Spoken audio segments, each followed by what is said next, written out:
Hello there. This thing is very accidental. Yeah, I'm gonna stick with it. Makes me look like Johnny Bravo. I'm feeling good today. I had a speech contest and I won. So life is good. I'm running in less than 6 days. Culmination of my efforts. I learned something about myself while going for a run this morning, is that it's too freaking cold to run. Although I had a lot of fun. I am not going to, well, I'm still going to keep running after my marathon as well, but I'm going to rely more on swimming as well. When I say more, I mean I'm going to stay back after my classes and still swim and gain some more leg muscle while I'm at it, so that when I'm getting fair weather, I'm not out of touch. My legs are not as my legs are still in shape, because I might not be running as often as I was while prepping for the 5K. But I want to keep doing that, keep doing some cardio and legs. Way too cold, man, way too cold. It's my second winter here. It's way too cold for me right now. But I'm doing a lot better than I expected. So I'm guessing I'll get accustomed to this weather in about a week, and then I'll stop whining and complaining and being a baby. But for now, I'm just thinking of plan B. I am most likely going to stick with plan A. Yeah, good day. I'll catch you tomorrow. It's nearly midnight, nearly 11:30. I should go. One takeaway before I go though.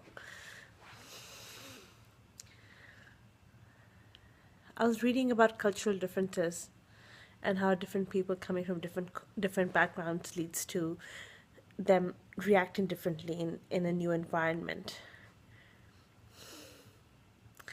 And I thought of myself, and I thought that as true stereotypes are, you cannot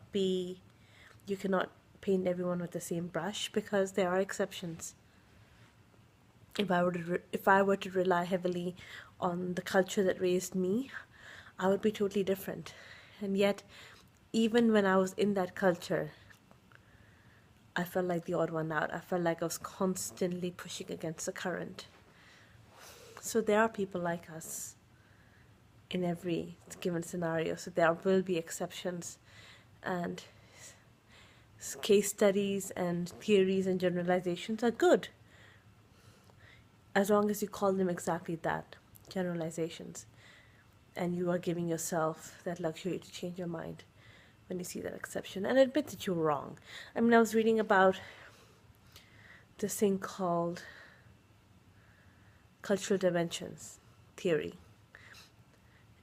and how values affect the culture in the workplace, different values. And the guy who came up with this, he actually revised his theory back in 2010. He was 82 years old when he last revised it. He's 87 right now. So if you can be an 82-year-old world-renowned social psychologist who keeps revising his theories, I'm sure I can do this as a 32-year-old. Admit that I'm wrong, or admit that I needed correction, and actually update my database and revise it. Very interesting. So yeah, never too old to learn, never too proud to admit that I'm wrong. That's my takeaway for today. I will see you tomorrow. Bye.